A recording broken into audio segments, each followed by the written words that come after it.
Nations of President Moi and divided the region. Some people behind Kibaki and others behind Matiba, and we lost. Since the year 2002, we have remained united all the time, and that is why we are always in government, and that is why we are going to be the next government.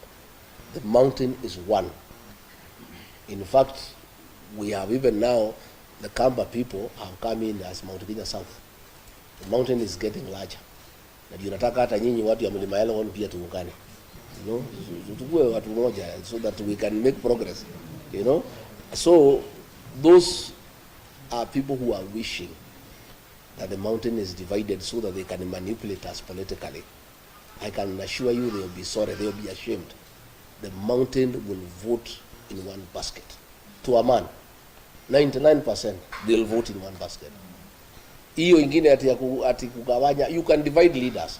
Those leaders ambaye wanatumika na rais kugawanya watu ya mlima, none of them can go home for Christmas. That tells you. Viongozi wako, they are divided, some are in Mombasa, some are in Eldoret, others in Nairobi. None of them can go to the mountain because the mountain itself is solid. And it has said those are traitors to the community. They cannot go home because they are being used by the president to divide the community. And the community has refused. I want to ask the people of Western to have unity of purpose, to be one as Western region.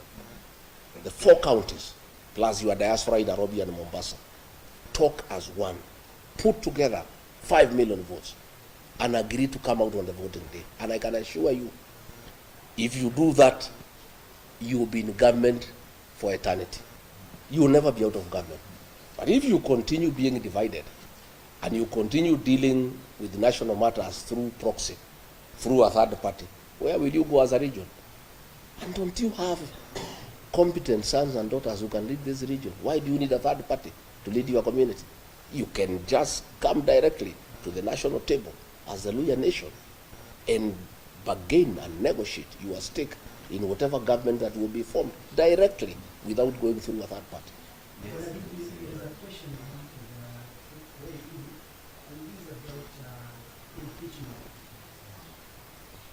Considering the laws that the impeachment are trapped, and you are the leader of the mountain, there is likely that you might not be eligible for political level public office for another 10 years. Are you considering appointing any other person pushing the agenda, political agenda on the table, or you are going to challenge that in court? I think let's cross the bridge when we reach there. The matter is in court and is ongoing. And irrespective of the outcome, I'm a leader in this country. And I have my own following, which has not been affected by the impeachment. The people of Kenya never impeached me. It's just a few MPs who are given money, senators. That is it. But I still have a large following. People who depend on me for political leadership. And there are many Kenyans who can lead. I don't have to be in office. Okay? There are many Kenyans, and I'm not a selfish person. I am somebody who is open-minded. What we want is the best for this country. And we have many leaders, including the ones from Western Kenya, who can lead this country. You know, and we cannot, I don't want to say what will happen in court. We have a court case, and we think the court will give us justice that is favorable to us. But it doesn't matter whatever it is that we are talking to the people, and the people are listening to us. And they are not listening to me because I am in office. I'm not in office. They are listening to me because I have something to offer, you know. And if I was as useless as the ones we pitched us wanted us to be, you'll not be following me all over and disrupting my meetings.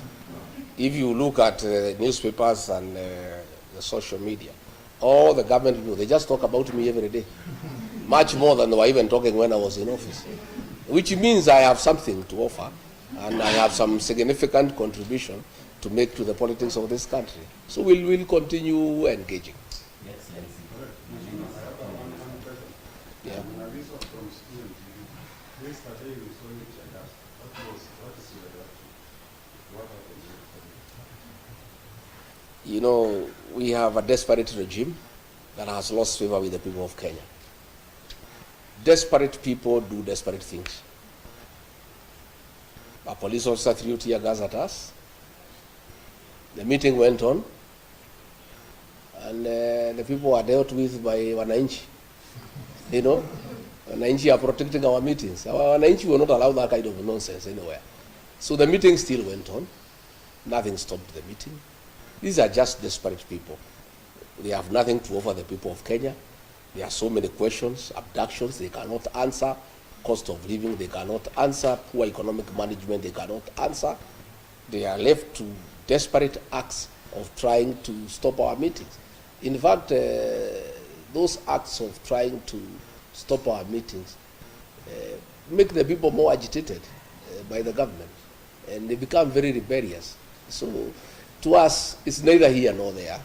It's just an act of desperation by a regime that has lost credibility, that has lost legitimacy, that has lost the goodwill of the people of Kenya. And when people are desperate, they are allowed to do desperate things. Excellency, there are those who say that the attacks are planned by the people so that you can put sympathy. Do you want to believe that kind of thing? Do you want to believe anything this government is saying? They say there are no abductions. President said more than 5 times there are no abductions. He seems to have changed his mind and said he is going to stop the abduction. So if he's going to stop the abductions, who was doing them? Do you believe anything these people say? These people will say anything. They are not believable anymore. People are tired of lies, you know, and everything is there. It's on video. People can see what was happening. A fellow was arrested last night. The Inspector General of Police ordered that he be released unconditionally because they were behind it, and he's a police officer. But those are desperate acts. They change nothing. They just pick the people more a burden. Just on that, you have been claiming that he's after your life. Who else do you think will be after my life? The answer is you all know the answer. I did not add anything more. On matters of action, you had said that Yes. Yes. I said they need to dismantle that unit. I didn't want to name the building because there are people there doing businesses, and you'll be putting that building and the people in that building into danger. I'm giving the government time to dismantle that unit on the 21st floor of that particular building. I said the officer is called Abel.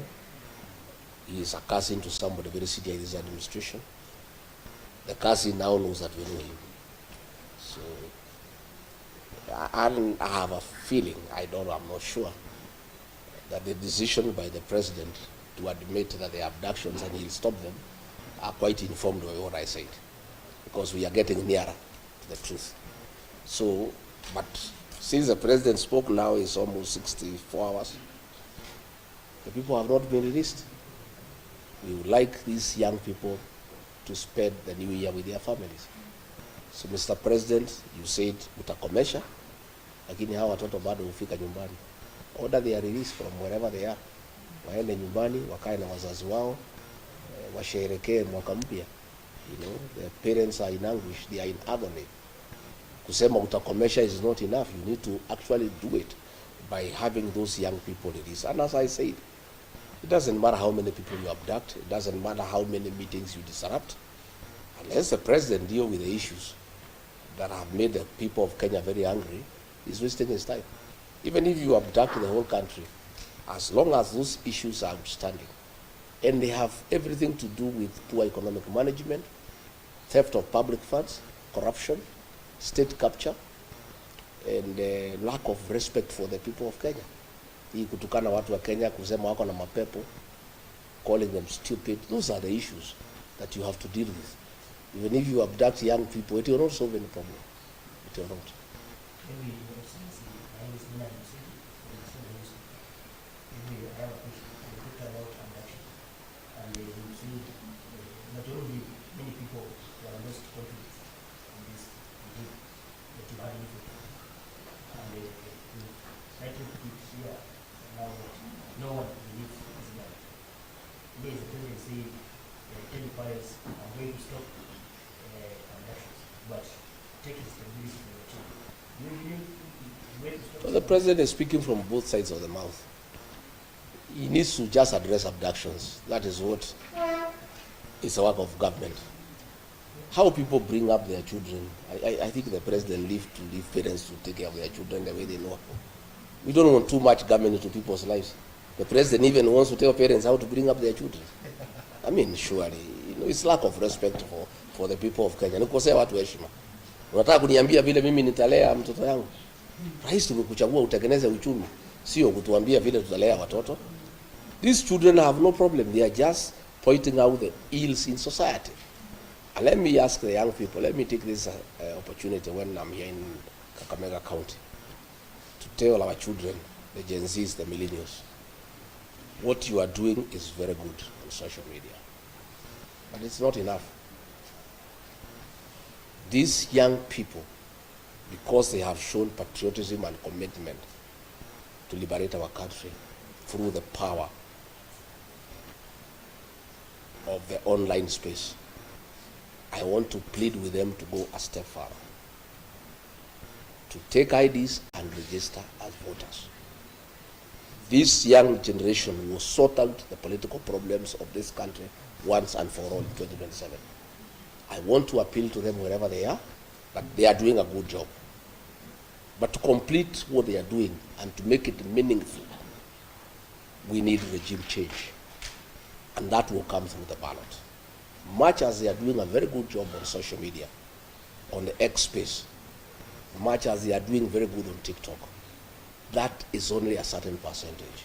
But the real job to liberate this country and bring good governance will take place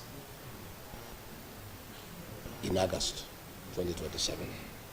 And the young people, who are the majority, have a huge responsibility to sort out this country for us and for themselves, because they are the future of this country. They must register as voters, they must take IDs, and they must leave their homes by 3 a.m. on election day and queue and sort out this country once and for all. That is my New Year message to our young people. That is my plea to them, that we are very happy with what they are doing. They are very courageous, they are very patriotic, but that is not enough. They must go a step further. They must register as voters, and they must come out and join the rest of Kenyans to put a good government into office in 2027.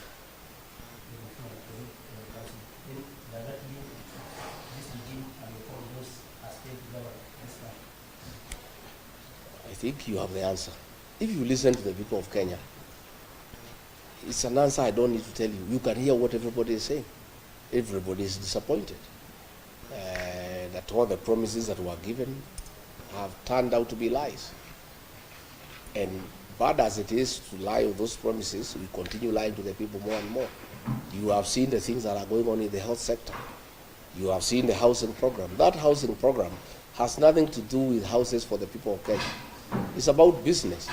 Very senior people in government have shares in a company that is manufacturing cement, steel, and iron sheets.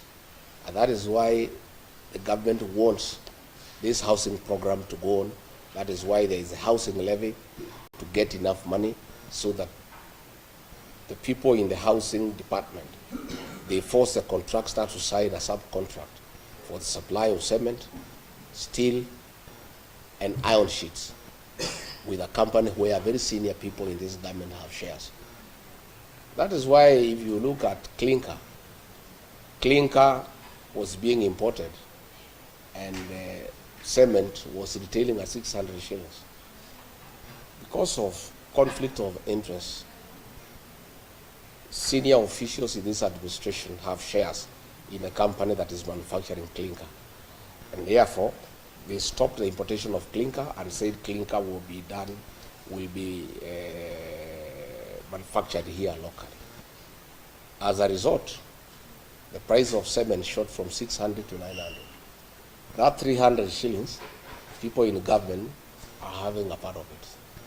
So you find decisions are being made, not in the national interest, not in the interest of the country, but because of business interests by people in government. And that is where the housing program is being forced down the throats of Kenya. People are saying we don't want, we can put our own houses. The work of government is not to build houses, it's to give services, water, electricity, sewage, roads, security, good business environment. The work of putting up houses is for the private sector. But because of vested interest in the building sector, where people have acquired shares in companies that sell cement, steel, and mabati, the government forces the people of Kenya to give money for that program to continue so that they can continue enriching themselves by doing business